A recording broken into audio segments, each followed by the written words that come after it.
Hi guys, for today video, magluluto tayo ng lumpia. Ito yung mga sangkap ko sa lumpia. Ngayon, giniwa ko muna sila na maliliit kasi may processor naman ako na gagamitin, kaya medyo malaki yung hiwa.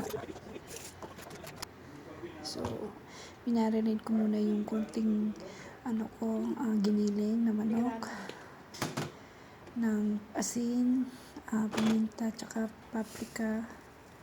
Yan. Tsaka linagyan ko din ng magic sarap ng konti. Yan, linagyan ko din siya ng lemon. Ito yung processor ko ng gulay, yung i-mixer niya. Kasi gusto ng asawa ko is maninipis lang yung hiwa.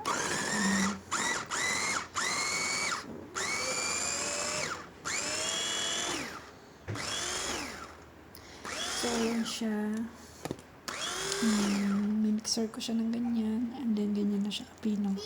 At linagay ko yung giniling na chicken. Tapos, mix ko siya ng kaunti.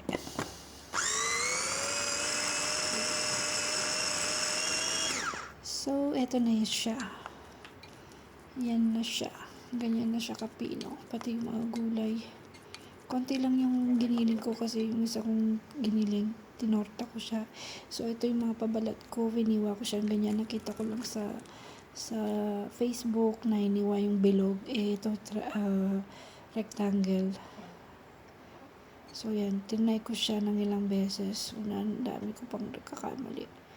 Yan, nagtaka ako bakit ang liit-liit niya dun. Tapos, paulit-ulit. Natawa din ako sa ginagawa ko. Yan, habang pinapanood ko itong nung record na to. Sa una, ganyan pa lang siya. Tinay ko siya.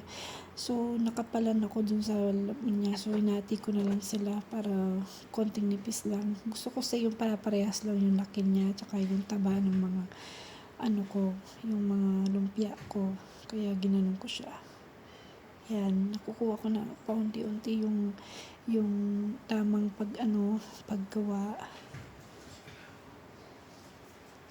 So, yan, yan, nakuha ko din siya ng tamang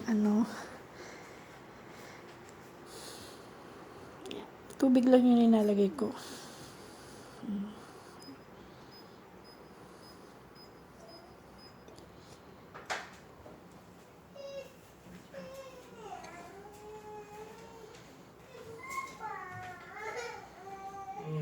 Yan, umiyak tuloy yung anak ko, nagising siya. So, yan, nakuha ko din siya. So, ayan na sila. Tingnan nyo, ang ganda. Pantay-pantay yung laki, yung walang maliit, walang sa side niya. Yan, pinipirito ko na siya dyan.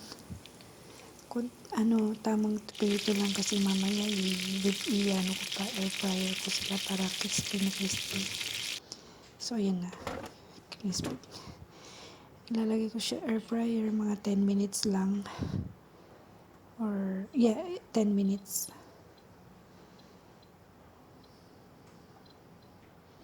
Yan. So, after 10 minutes, ayan na sila. Super crispy. At luto siya sa loob nun. Yun ang gusto ng husband ko. Ayan na sila, ang aking lumpia. Ito na yung pagkain ko for lunch. Yan.